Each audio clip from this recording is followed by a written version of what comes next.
Welcome. My name is Warren Simons. I am the co-CEO and CCO of a company called Bad Idea, which is a new comic book publisher. And I'm lucky enough to have had a very long and somewhat fruitful collaboration with the two gentlemen who are joining me today, Matt Kindt and my buddy Jeff Lemire, for this Thought Bubble panel. As much as I tried to prep for this thing and prepare and get questions ready, I was scorned and mocked every time I tried to do that. So we'll play it by ear and kind of take it from there. But it's a real pleasure to talk with two of my favorite collaborators, two of the most talented people in the industry, both incredible writers and artists, and they're not even paying me to say this. It's really how I feel. But now, Warren, can I ask, how would you rank us if you had to? Well, I always rank the talent based on the volume of work that they do for me, Jeff. So that's how a smart editor answers the question. So clearly it's far and away you being number one and Matt being a very close second. Thanks. Thanks. All right, I'll see you guys later. Thanks. But it's a real pleasure to be here. I had the joy of hosting a panel last year in Baltimore, where I was able to talk to the guys and do a career retrospective and just sort of walk through some of the facets of their career. And they're just two of my favorite collaborators who also happen to be collaborating together on a little project called Cosmic Detective. It's true. With the very talented artist named David Rubin. And I just checked before the Skype, you guys have raised $170K on Kickstarter to get this project off the ground. Matt, do you want to tell us a little bit about this thing, bro? Yeah, 170. That we did pretty good. Pretty good. Guess we should pay David. Yeah. No, I'm trying to remember. I know we've been kicking around the idea of like working on something together. How did it? I can't remember how it started. Yeah, I think it was just one of those things. Every time we saw each other, we'd say like, "Oh, we should really do something together." You know, we'd done a few things like at Valiant. Obviously, when Warren was there, we did the first. I think maybe the first real collaboration we did was the Valiant, right? Where we and that was super easy because we get along so well, and it was just super easy to break the story and split it up, and that was fun. And did we do anything else after that? I don't remember. Well, before that, you guys Matt, you drew 4 issues, if I'm correct. Was it 4 issues or 6 issues of Sweet Tooth, bro? Oh, right, yeah. So Matt had drawn some Sweet Tooth, and I mean, obviously Matt and I, we go way back. We both, I met him at the Mocha Festival in New York in 2004, 2005. I think I was just self-publishing then, and I think maybe he had done the first couple of things for Top Shelf, or like one thing for Top Shelf. And I think we just kind of, when you're walking around that show, you're kind of just checking stuff out. And I think for whatever reason, we were both sort of drawn to each other's artwork because there was sort of a similarity in our aesthetic, And by that, I mean, we were both really bad artists. And anyway, we kind of hit it off at that show and just stayed in touch. And then I started working at Top Shelf with Essex County, and our friendship just sort of grew over the years. And then at Valiant, we got to work together, get to do a lot of cool writers' rooms with Warren, breaking down the universe and working on that. And then we did.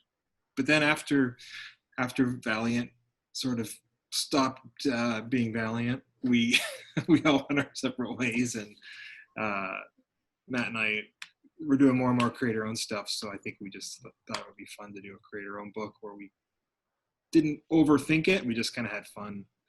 Came up with a sort of a general idea and then just sort of passed it back and forth, almost like a game of tag, like, trying to challenge each other to one-up each other. And we didn't really have we had a very, very skeletal sort of structure. Yeah, I think we kicked it around. Super loose. It's kind of like how we did Valiant, where I think when we did that, we had like a general outline and then we just sort of split up the scenes and then stitched them together.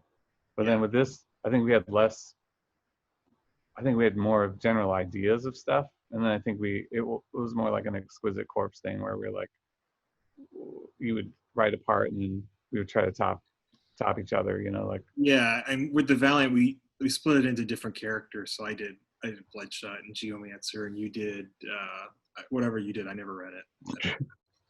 The cool parts, they're super cool. You just looked at the Apollo art as it came in. Yeah, yeah. You were I amazed did all by the double page spreads. After Pablo drew it, it was done, dude. I've ripped out his pages and all the copies that I have. But this time we were writing the same character, obviously, because the book kind of follows one guy mostly, the detective, the nameless detective. And so it was more Exquisite Corpse, where I would write something and try to end it on like a crazy sort of what just happened, how is he gonna get out of this one sort of thing, and pass it to Matt. And we just kind of did that, and it was pretty effortless. We just kind of wrote it over a few months, here and there, just in little spurts until we kind of had something. And then Matt visited my studio here once, like at the beginning of the process, which probably would have been 2 years ago, I think, Matt, like 2 Septembers ago. Yeah, probably. And we kind of like broke down the general story then, and then it really was just a lot of fun trying to like come up with an idea that was crazier than the one that Matt had just come up with, And are you guys like writing 5 pages, like page 1 to 5, and then you're sending that? No, we didn't really.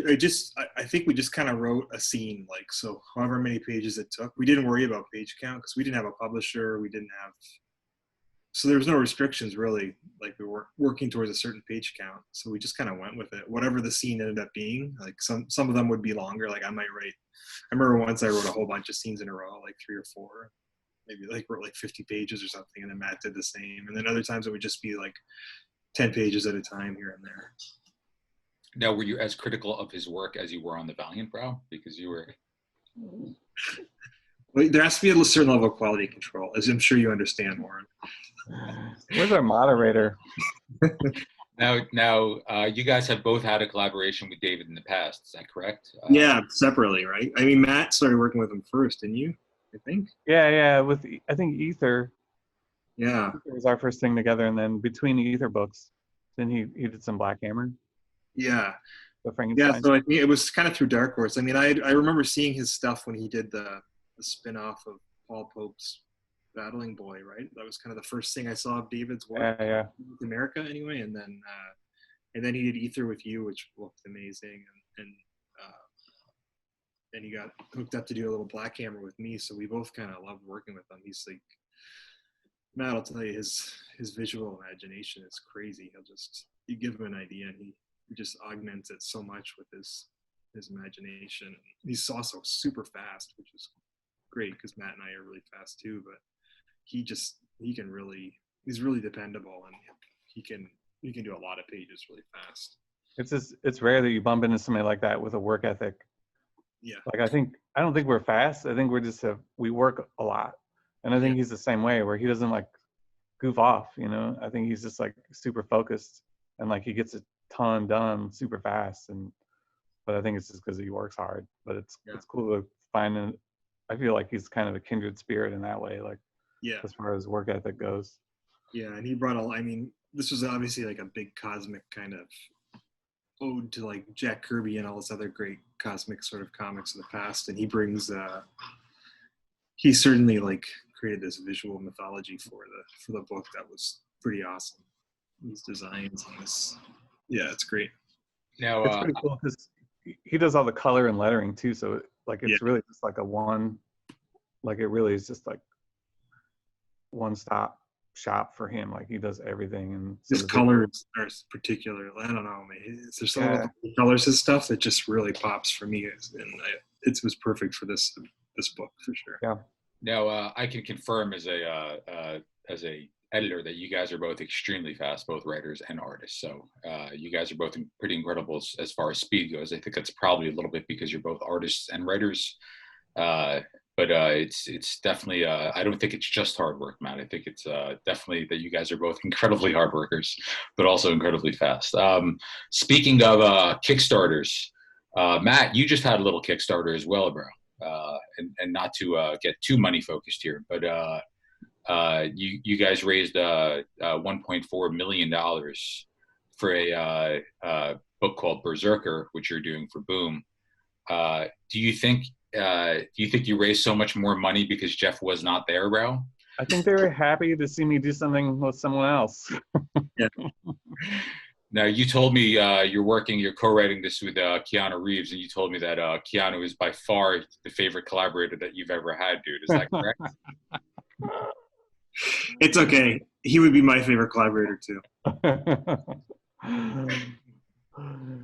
Matt, do you want to tell us a little bit about that one, dude? Yeah, no, I mean, it's just a crazy book. To me, it was interesting because they were ready to roll that book out right when the pandemic hit, and then it was like it just squashed all the plans for any kind of like conventions and panels and that kind of thing, and like even just distributing a book, like how are you going to do it? Like everything was up in the air. So I think it was a good way to like pivot and do something with Kickstarter, which I'd run. We'd done the Cosmic Detective one, and then before that I'd done another one with my studio mates, like another graphic novel, and then before that I'd done like a mind management record, and so I kind of knew how Kickstarter worked, and so I felt like it was a good way to sort of keep the project going and like get interest in comics during a time where it was just kind of crazy, and sort of like promote and do a book in a different way, than because you couldn't do it the normal way. And honestly with Keanu and then the Kickstarter, I think the positive side of that was like just getting new eyeballs on the comic books.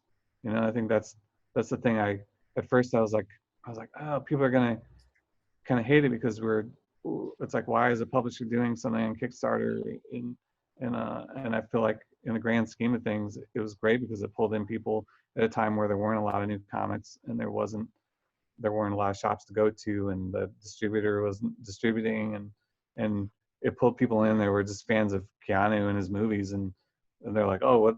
I'll read a comic book. There's a bunch of people that never read comics before. I was talking to a friend of mine, and he said that. He's like, I guess he had somebody come over and was fixing his phone line or something. And he's like, I never read comics, and I'm gonna read that one. And I was like, that to me was like as a fan of comics, like growing up with comics and loving comics is my favorite medium. It was a testament to like why we do it, is to get more people reading it. And do you get to keep all $1.4 million, or do you have to share it? I don't get any money, so I don't want people to get the wrong idea. No, it's awesome. It's awesome. That's not what you told me. You told me you had rigged the whole thing. Awesome. I think it's great, dude. One of my favorite works that you did, Jeff, was Sweet Tooth, and I just was on your Twitter feed and I saw that Jim Lee did a crazy variant, bro. Yeah, check this out. Gorgeous, dude. Yeah, that's crazy. Yeah, it's pretty cool. He sent me the artwork too. Oh, dude, that's amazing. That's I guess I should put it in a frame at some point, but yeah. Can you forward that to me, bro? Just sure. Thanks for doing this, dude. I appreciate it. Yeah, so that was pretty cool. Obviously I'd run into Jim a number of times when I working at DC, in a professional capacity where he was sort of one of the publishers and I was a freelancer, but to sort of collaborate a little bit with him was neat because, obviously Jim Lee's a legendary creator who was doing a lot of the books we all loved when we were younger. And so when I found out he was going to do the variant cover, it was pretty surreal and cool when he was sending me sketches and stuff. It's such a beautiful piece, dude. Now, you have, how many issues was Sweet Tooth altogether when the first run, dude? It was 40 issues. 40 issues. Because I drew all of them except a couple. Matt drew like 3, I think it was 3 issues. Right. Which are my favorite 3 issues. And he does start in the whole series, I think. And Nate Powell drew one, but I drew the other ones, and yeah. And I saw you said that I was reading the newsletter that you sent out, and you said that you lived with these characters for 4 years, every day, drawing and writing them every day. Yeah. The decision to return to this is a pretty big one, dude. Yeah, I mean, that's the longest project I've ever done, either writing or drawing, and in this case, both. So yeah, I mean, I like I said, I lived with those characters for a long time, and when I finished the book, it kind of felt like I was finished with them, obviously. And it told us, I really was really happy with the ending of that series. It was one of my better endings, I think, and so I didn't think I'd ever really return to it, but they're doing the Netflix show, so I got to go to New Zealand. Congratulations on that, dude. That's pretty cool. It's cool. So I got to go to New Zealand last year and be on set for the pilot shoot, and you just see all the crew and the cast and everyone how excited they were about the story and the characters, and it kind of reminds, because for me, I know it's probably the same with you, Matt, but when I finish a project, especially one that I've been working on for a long time, I just move on to the next thing and kind of like it's gone. I don't think about it a lot. So Yeah. to be kind of reminded about the story and why people loved it so much and why they were so excited about it, it got me excited about it again. But it took me a long time to come up with an idea that I felt lived up to the first series, but also didn't step on it or undo any of the stuff that I kind of resolved in it. So it took me a while to think of a way back in, but once I got it, I got really excited about it. And this is 4 issues? 6. 6 issues, and you're writing and drawing them? Yeah. Okay. Awesome. I'm excited for it. It's out in November, right? Yeah, the first one's out in November. I'm working on number 5 right now. Awesome, dude. Cool. And Matt, you've got another project called Bang over at Dark Horse. And you're working with Wilfredo Torres, who I know you guys have both collaborated with in the past. You want to tell us a little bit about that one, bro? Yeah, Bang. It first couple issues came out right before pandemic, and then it got kind of paused, even though we were kind of done. Most of it was in the can already, and so then it's issue 3 came out last month, and issue 4 came out this week. But yeah, I don't know what to say about it. It's like a mashup of everything I love: spies, detectives, a little bit of action, I don't know, like mystery, like all these things sort of jammed together. I was trying to figure out a way to do like everybody's doing like, I didn't want to do like a shared universe thing where it's like a bunch of characters that are like superheroes or anything like that. I wanted to do something that was a bigger universe, but not without superheroes, and more like just pulp characters like Doc Savage and the Shadow and Agatha Christie and some spy stuff thrown in there and whatever. Just try to come up with something crazy.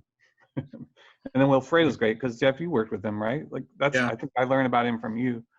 I'd seen his work, and then I just was like, is he good to work with? Is he a good person? And you're like, yeah. So that's really all I'm looking for. Yeah, his stuff's really cool. It's like it's got a bit of like a Silver Age retro vibe to it, obviously, but it still feels really contemporary at the same time, which is not easy to do. Sometimes some artists get kind of a retro look and they get sort of stuck in that.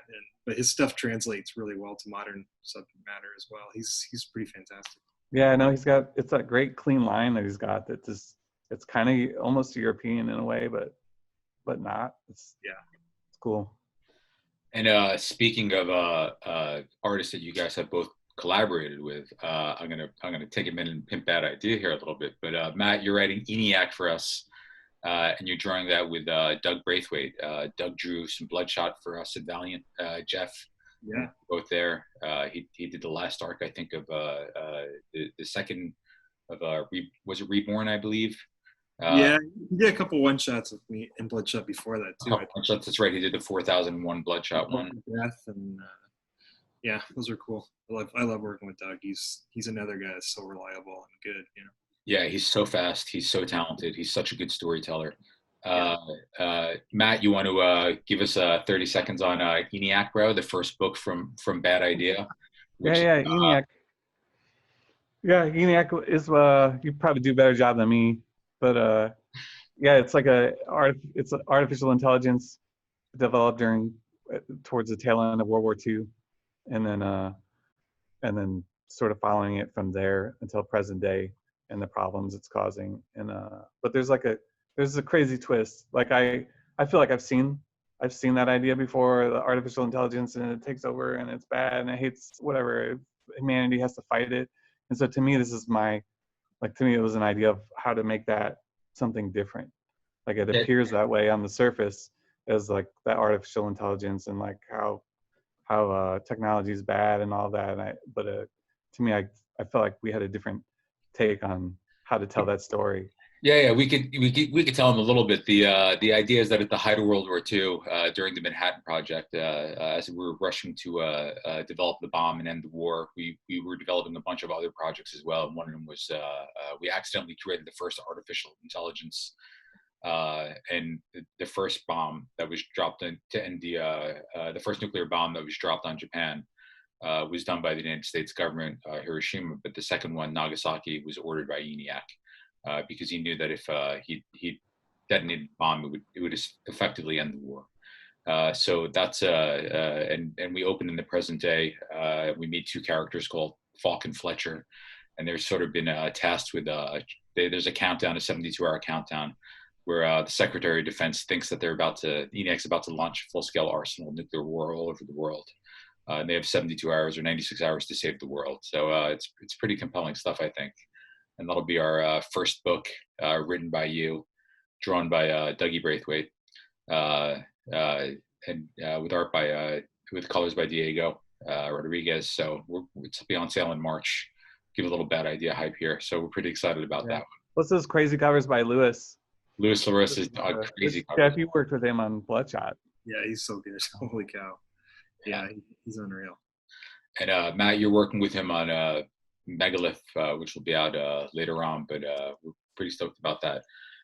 Switching gears a little bit, Jeff, you want to touch on Black Hammer a little bit? I saw the second library edition just came out, dude. Yeah, the second library edition's out, and the second World of Black Hammer library edition, or the first World of Black Hammer library book, which starts collecting the miniseries. And Matt's actually Matt drew one of them, the Black Hammer 45 miniseries. I think it's in that first or second library edition. So yeah, another collaboration that we did. But yeah, the universe is going well. Obviously, the pandemic put sort of a pause on a lot of things. So we had started to put a couple series out right before Skull Digger with Tansy, and a couple other things that we're going to launch. The Colonel Weird one with Tyler Crook, but then obviously the pandemic's kind of paused everything for a few months, and I kind of feel like we lost a little momentum on those, but things are luckily kind of getting back up and running. And the good news is we kept working, so we banked a bunch of stuff. I have like three more miniseries done now that'll start coming out over the next year. And it's a pretty remarkable thing you built over there, bro. I mean, do you feel like it's a little bit like a mushroom cloud where you're trying to, like, you built this thing that's ballooning up and you're trying to wrap your hands around it a little bit? I mean, I've seen, like, how many limiteds do you have now? Like 7, 8? At least, yeah. I haven't really counted, but yeah, I mean, it just grows and grows, but it's kind of at a weird point now where I don't know.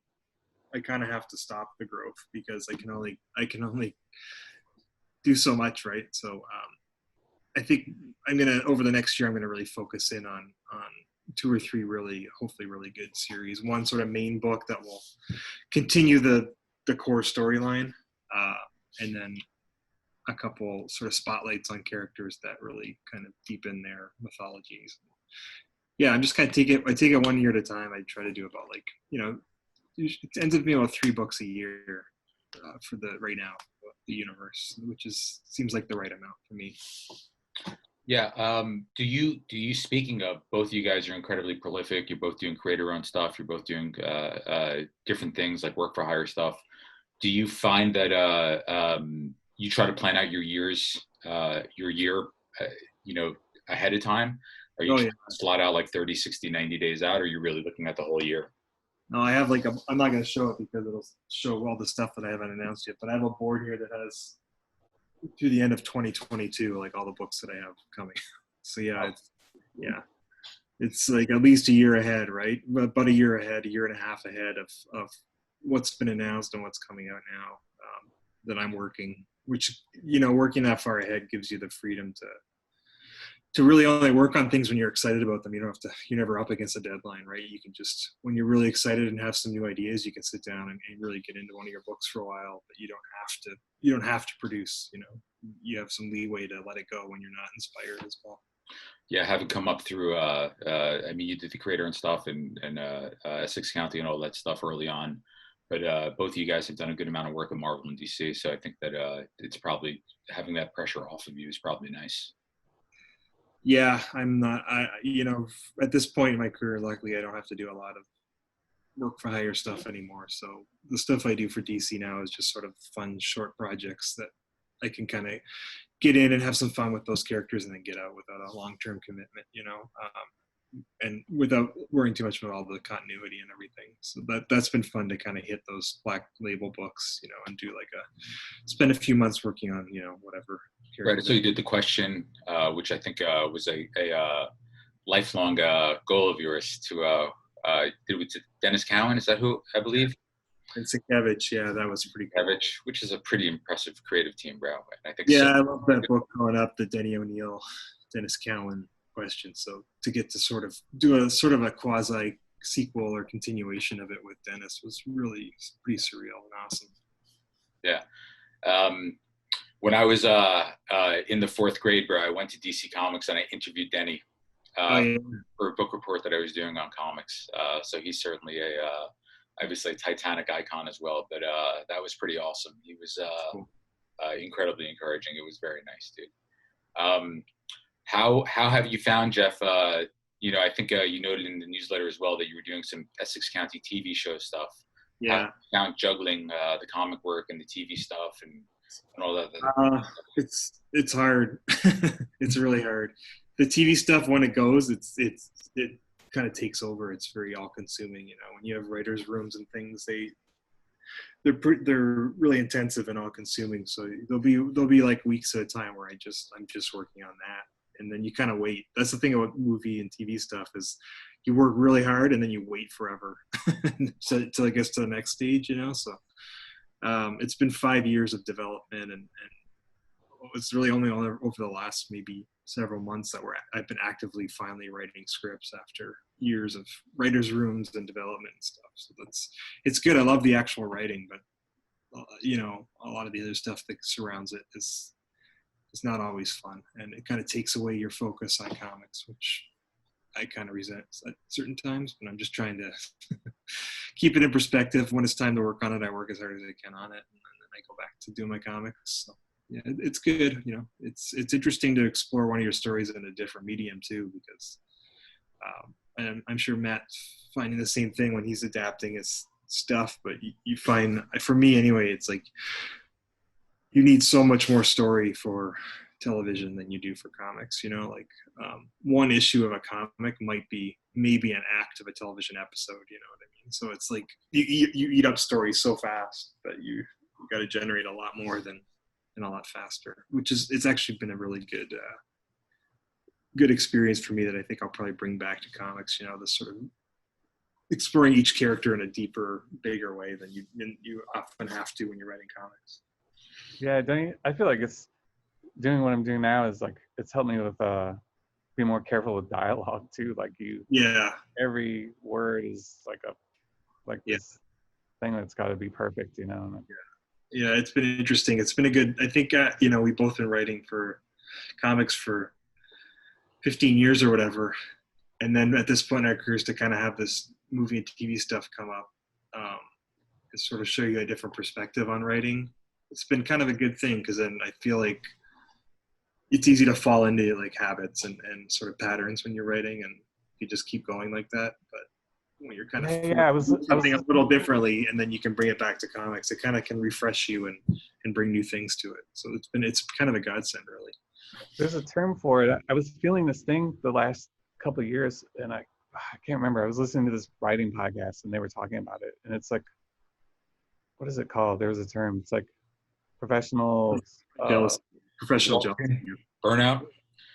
It wasn't burnout, but it's the point where you figured out how to work it. Like you juggle in comics, you're juggling all these balls, which is like layout and art and story and dialogue, and you juggle those, and then there's a certain point where it all clicks, and then you have figured it out. Like there's no puzzle. The thing that made you excited about it was like trying to figure out a new way or how to make it work right, and you do it enough to where you get to the point where it's like you just know how to do it. And then there's like a boredom that comes from the process.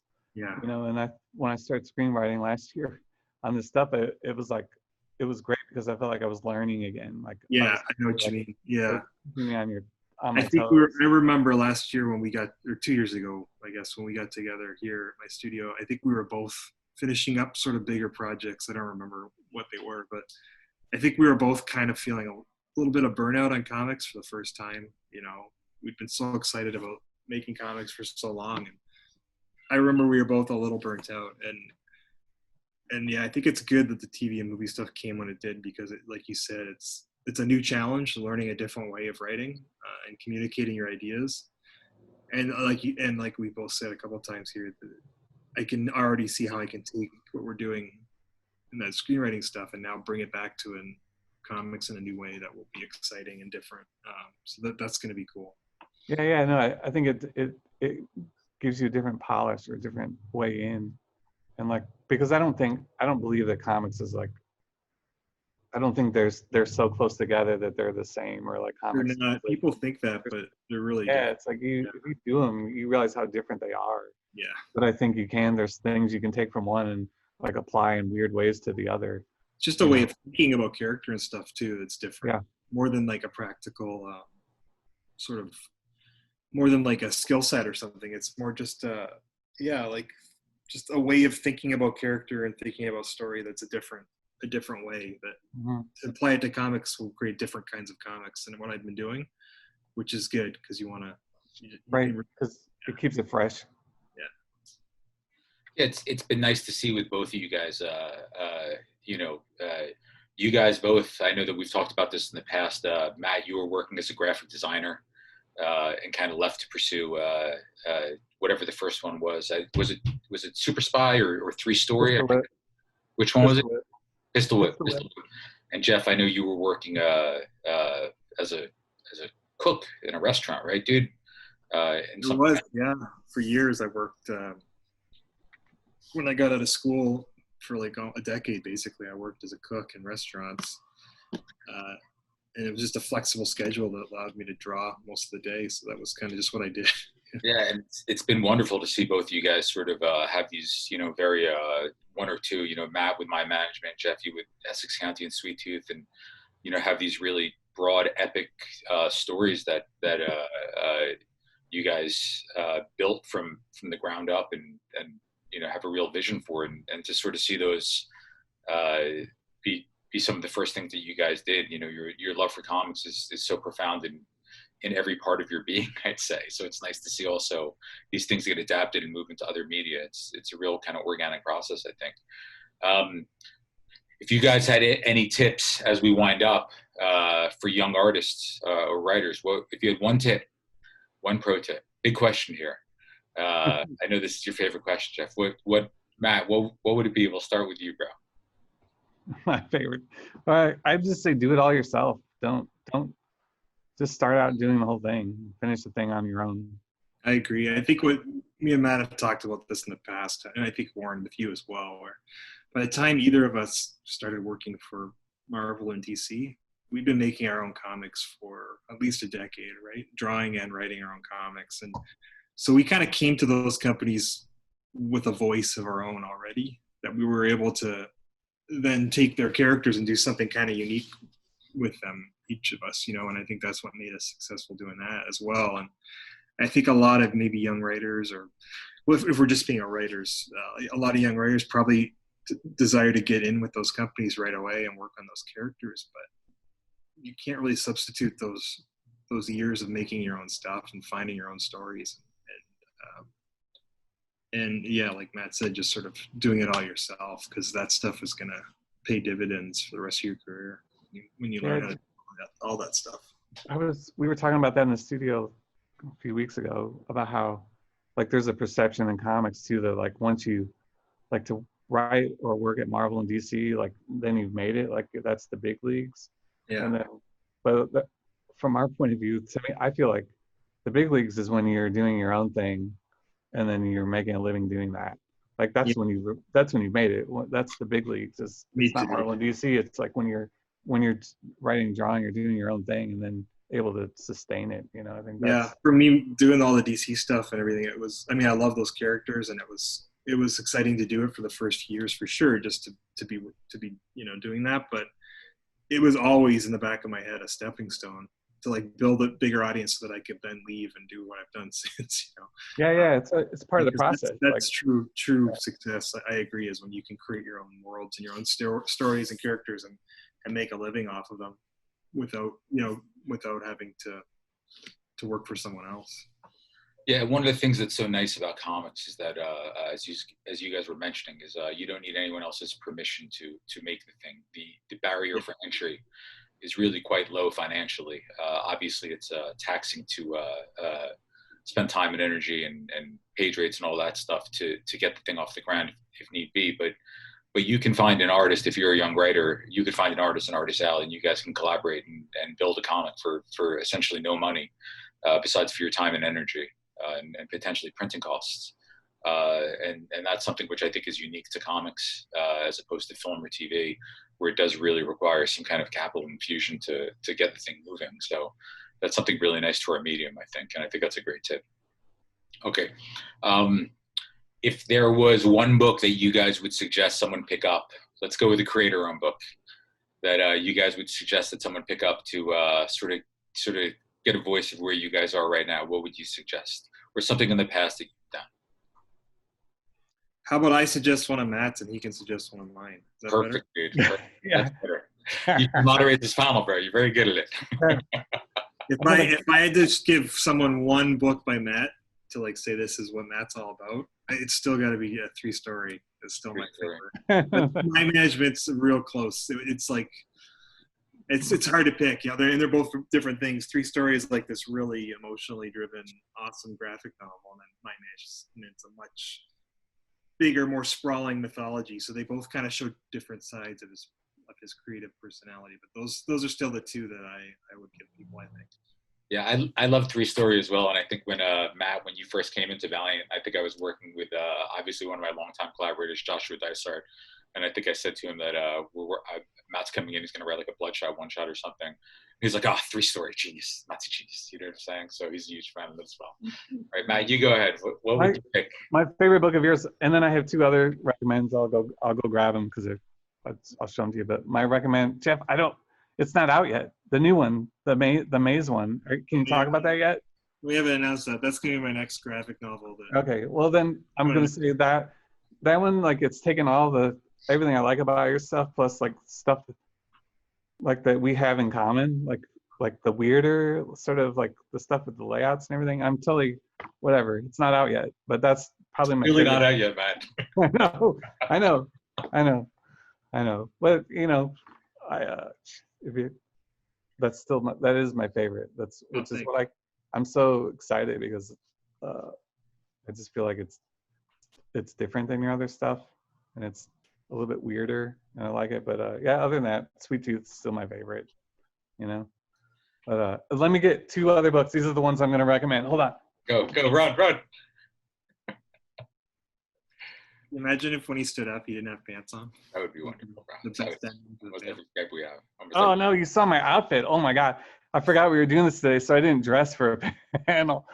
I'm playing tennis tonight, so I have all my I have a colorful tennis outfit I wear.